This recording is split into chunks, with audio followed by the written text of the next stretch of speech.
and I'm so excited to share what I'm about to. Great. Um, I can record it. If you'd like to, I can I do would, it very yeah, easily. I would love for it to be recorded so I can watch All right. it later. It's running. You're on.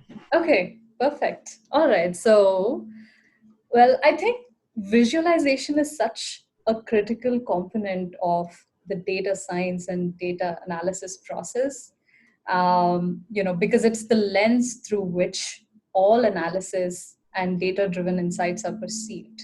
Without it, we would be relegated to using a blob of text or tables, and which are really poor tools to show some interesting patterns and valuable insights in data that would otherwise get overlooked.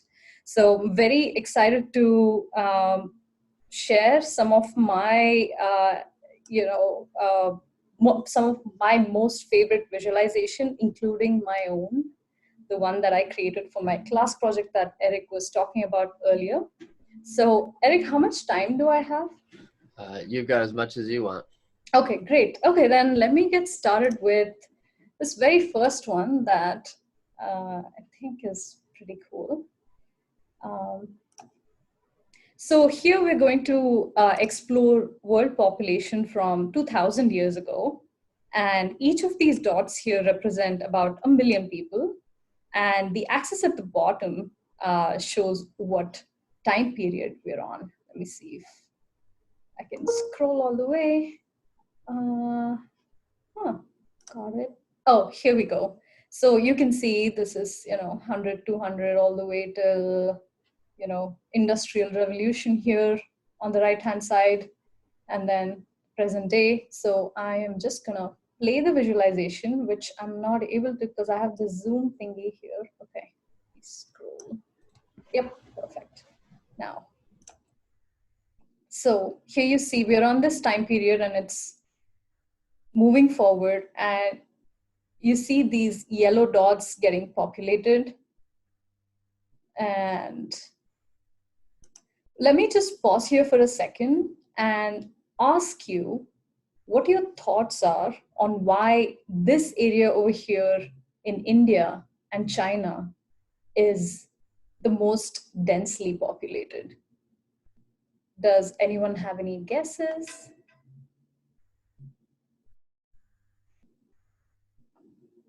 Is it because it's near like a river or some geographical feature? Exactly. That's it. Yes, because here you have I forget the names, the Yellow River, the Pearl River, and the Yangtze. And because I'm from India, I should know this. It's where the two most prominent rivers are, the Ganges and the Brahmaputra. And, rivers, plains equals fertile soils and agriculture and blah, blah, blah. So here we go. And now, going forward, now we are about to reach the industrial revolution period, and you see how quickly the world's getting populated. Yeah.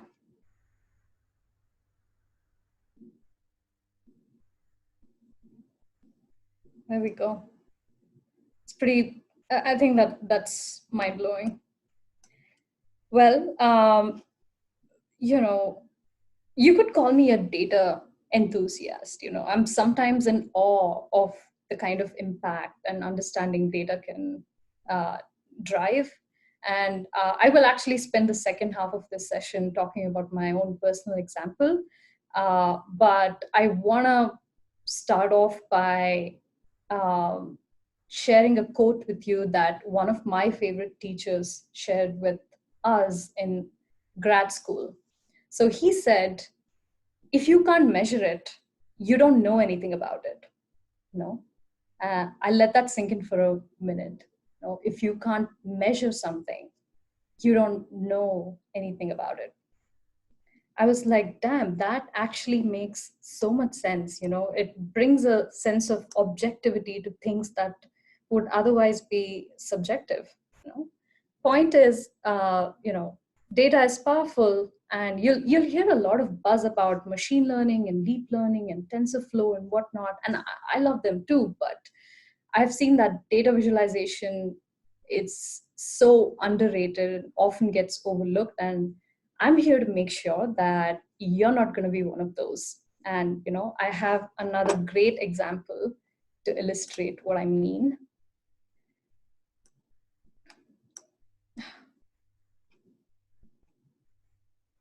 How do I move this? Anyway. So You can actually move that little control box. If you click on the green control, you can move the controls out of the way. Where is it? Guide me. I'm here now. It's like at the top of your screen, you probably have some sort of a like stop share bar at the top, getting in the way. I think you can drag that. Here we go. Yeah, you can. Great. Okay. So who here knows who Jon Snow is?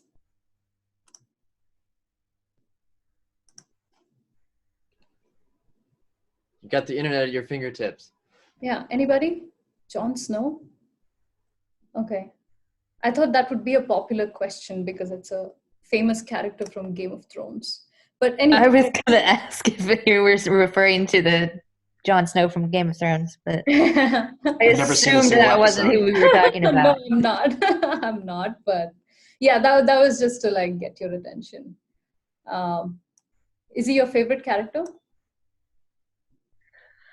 No. No. Who is it then? No. Oh, I don't know how to open this. Damn.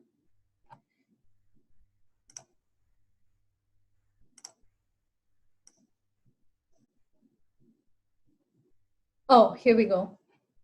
So that's not the Jon Snow that I'm talking about.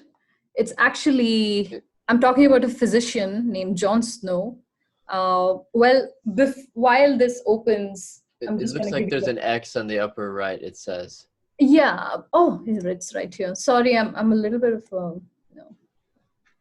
Anyway, sometimes I can't see things even if they're right in front of me. But anyway, so Jon Snow was physician, and I think he ended up being known as one of the founders of modern epidemiology, and he did something amazing. So it so happens that there was a serious cholera outbreak in 1854 in Broad Street, London, and this happened to be bang in the middle of the 1846 to 1860 cholera pandemic that was happening worldwide. And there were many theories about why this epidemic was breaking out in London. And I think one of the most famous theories at that time was that it was because of the contaminated air particles. And of course, it sounds like a valid theory. I mean, who would blame the person who came up with it? Because there's this pandemic going on worldwide, and it's possible that there was some contaminated particles in the air that was causing it. But Jon Snow, what he did was something so simple yet so powerful. So he actually took a map of London with Broad Street, and then he just penciled in where the cholera outbreak was most densely seen.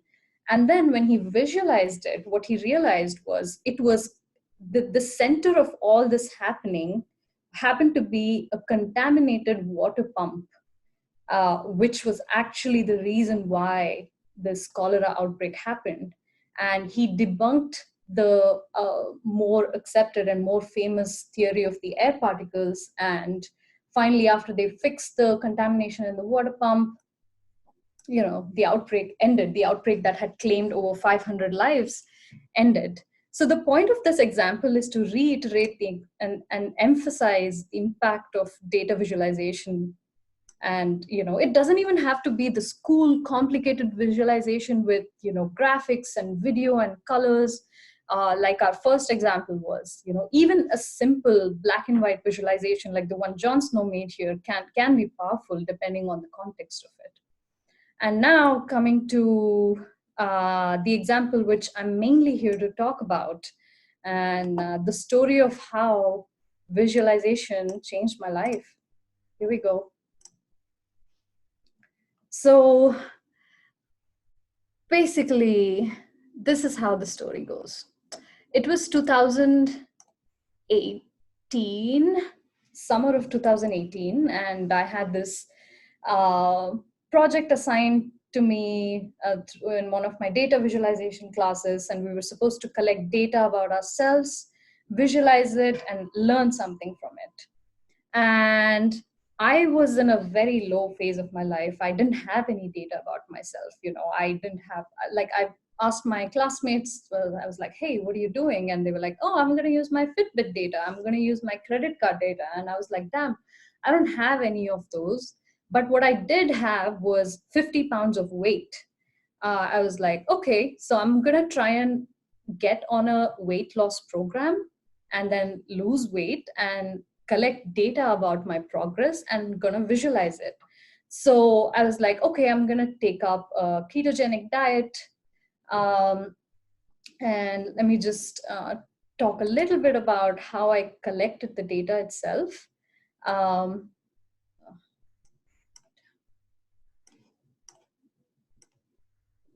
I hope you guys can see this. So firstly, I calculated how much protein, how much carbohydrates, and how much fats I needed to eat through this keto calculator. And then I bought a food scale to measure everything that I ate.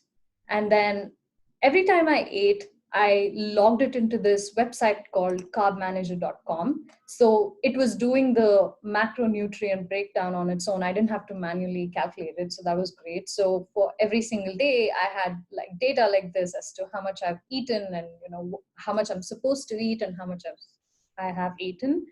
And ideally, this is how my diet is supposed to look like. It has to be 5% of carbs, 20% of protein, and 75% fat. And what happened was, things are not always ideal, right? Like, I started my diet, and within a week or two, I started eating junk again. I couldn't really stick to it. I did not have any motivation to. So yeah, this is how my breakdown looked overall, and this is excluding the cheat days. Anyway, I don't want to spend too much time talking about it. I want to spend time showing you what really made an impact from this visualization. So here I have, let me zoom out a little bit.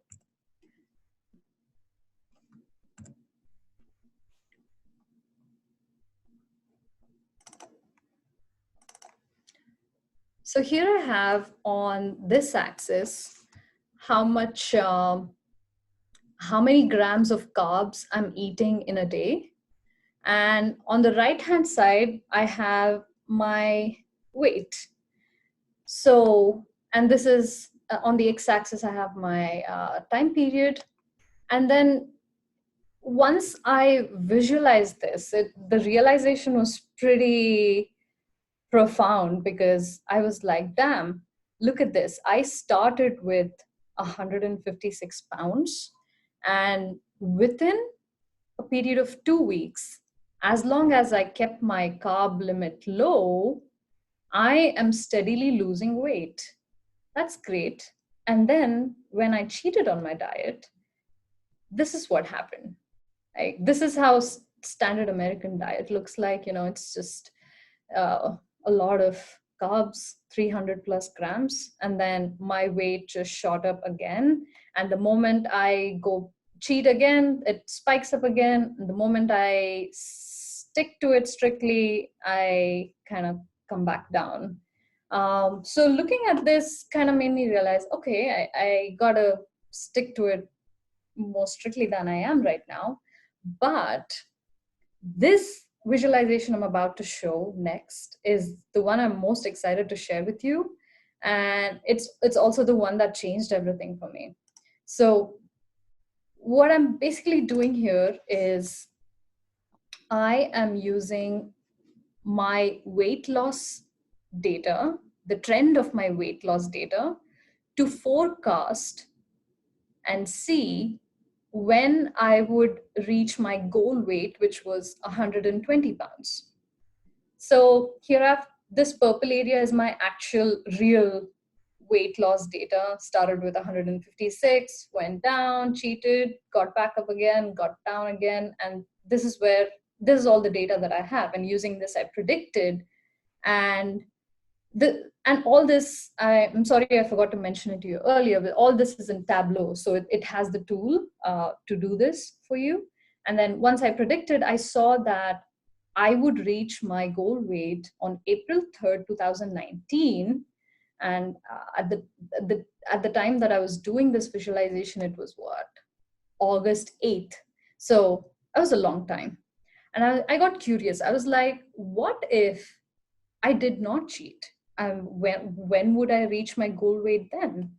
And then, so I altered my weight loss data to reflect what my weight would have been if I did not cheat, and used that to forecast. And then I saw that I would reach my goal weight like 3 months earlier. So I was like, damn, I was mind blown by what I realized after visualizing this data. So I was like, the stricter I stick to it, the faster I'm going to lose my weight. And I used this visualization as motivation for me to do that. And I finally reached my goal weight on December 1st, 2018, like a month earlier than this predicted that I would. And that is the first impact. Well, that was just a beginning of how things turned around for good. So now, now that I've started sticking to my diet, I've started eating healthy, nutritious vegetables, leafy greens, less processed food, less junk. So in addition to losing my weight, all my health problems, all the major health issues that I had was gone. It was just gone. It was surprising. And I realized I was feeling normal, happy, like I did when I was a kid. My knee pain was gone, and that I just had energy to go about life, to exercise, and my health transformed. And that the weight loss was the first impact, and my health transformation is the second big impact. And I was curious to see if all this was by accident. Was it a fluke? Am I just feeling good about myself because I had the willpower to lose weight? Or what is it? What is the experience of other people who are eating healthy? And what I did was, that was the question I tried to answer in my final project for my data analytics master's. My master's thesis was based on this question, that if, my question was, can low carbohydrate, healthy ketogenic diet reverse or cure chronic illnesses and reduce the need for medication? Because chronic illness is $1 trillion industry today.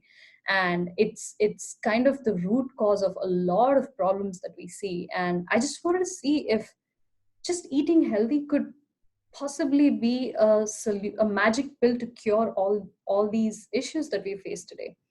So, what I did was, the way I went about getting the data is I shamelessly pinged about 1,000 people on a Facebook group that was ketogenic dieters had, and I got 137 responses out of that. And my questions were pretty basic, demographic info, and what's your diet plan and weight loss, and etc. But I'll take you to the most important part. Yeah.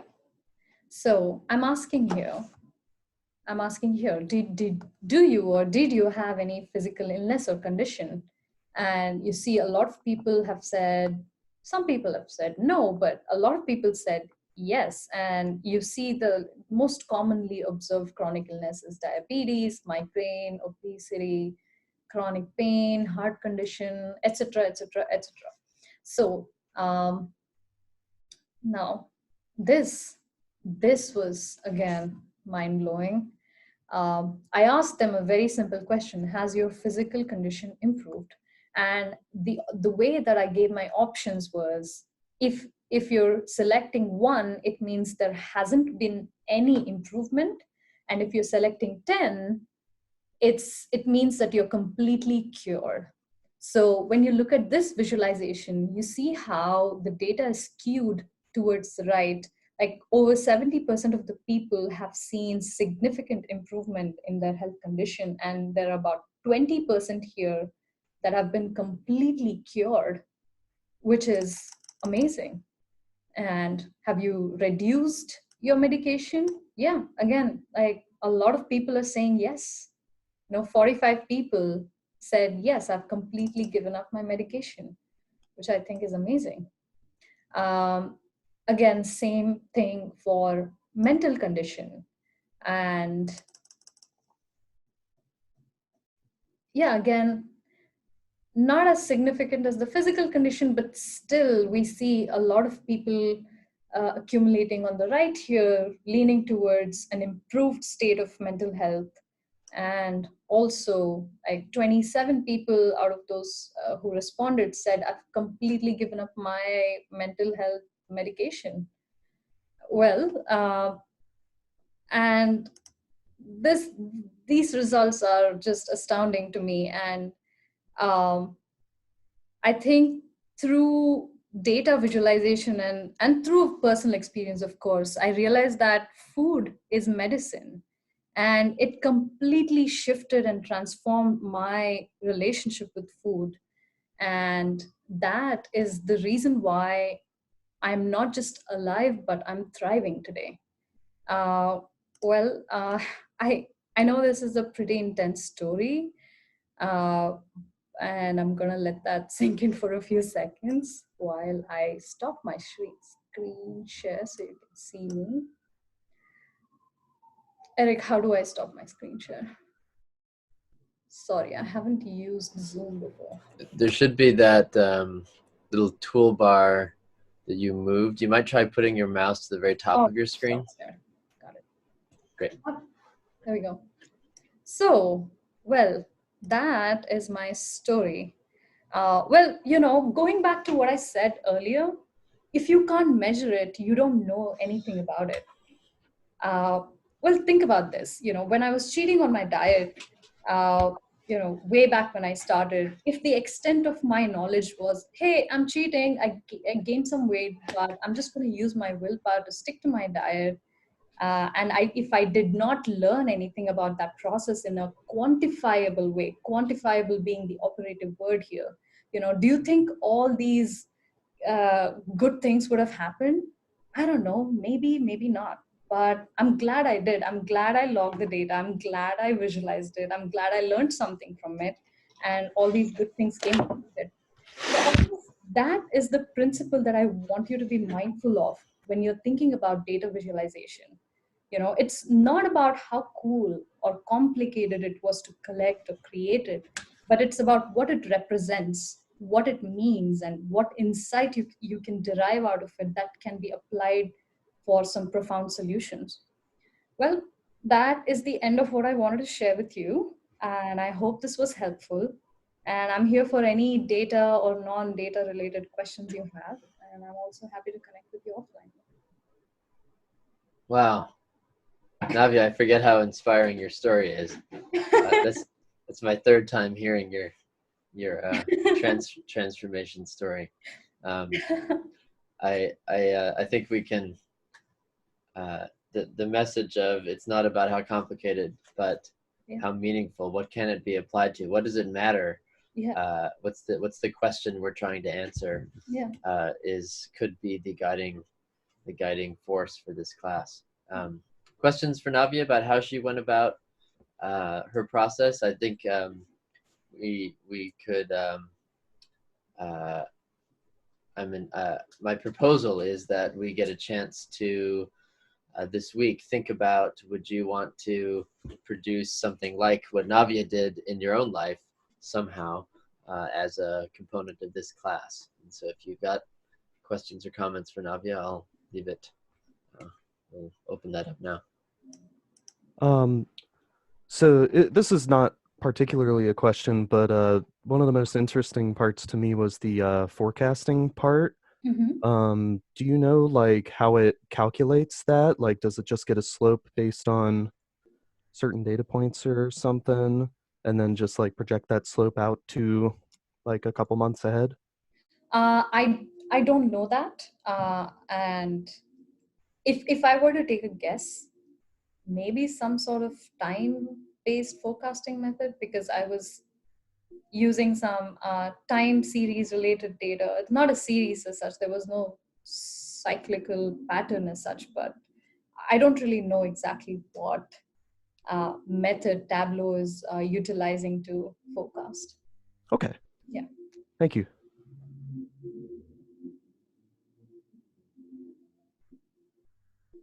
How are you so diligent in recording the data? I feel like if I try to do that with myself, I would leave a lot of it out.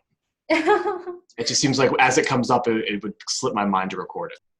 Well, I guess it's kind of tricky in the beginning, and the more often you do it, your mind just gets trained to inculcate that as a part of your routine, and then it becomes second nature at one point. Did you use any special programs, apps, or anything to record them down, or just pen and paper?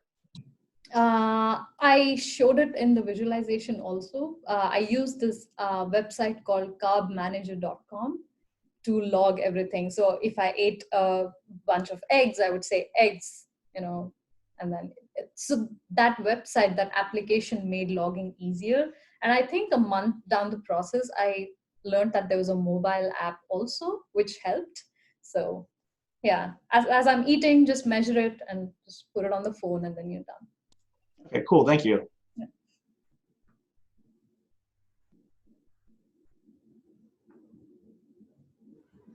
Well, thank you again for joining us, Navya. If we decide to move forward with this, we'd love to have you back to see some of the results. Yes, at the least, I hope that everyone's a little more excited about the topic of data visualization in general, and how profound it can be. And I just saw I think it was Rob who texted on the group chat saying it's in our book. Are you talking about the Jon Snow visualization? Yeah, the Jon Snow visualization. Oh, okay. Yeah, it's a very famous example. Exactly. No, and it's great too because the beginning of the book goes through several very old data visualizations that you wouldn't even think that they went back that far, and it's interesting to see how people 200-300 even a century ago visualized data in the same basic ways that we learn now. Yeah, that's true. I'm sorry if it was a repetition and a waste of your time, but no, it was not. No, it was interesting because I was like, when you said Jon Snow, I had absolutely no idea who you're talking about until you said cholera in the 1800s in England, and I was like, I know exactly where that map's at. Oh, great. Yeah. Well, thank you again so much for your time and enthusiasm. Oh, thank you so much for letting me talk through my process. It's very exciting, and especially when it's helpful. So, would you like to become a YouTube star? Oh, no. Okay. I'm not that thing, Eric. Speaking is the zone where I'm most uncomfortable. It's just not for me. We can post this session on our YouTube channel if you want, or we can keep it internal. No, you can post it. Okay. Yeah. So you may become a star, just to let you know. Many a great star has come through the Technology Rediscovery YouTube channel. Is it? Okay. No stars. Maybe. Potentially, Potentially. Yet. Thanks again. We'll talk to you soon. Thank you so much. Nice meeting you all. Bye-bye. Yeah, thank you. Thank Bye. you. Thank you so much. Thank you.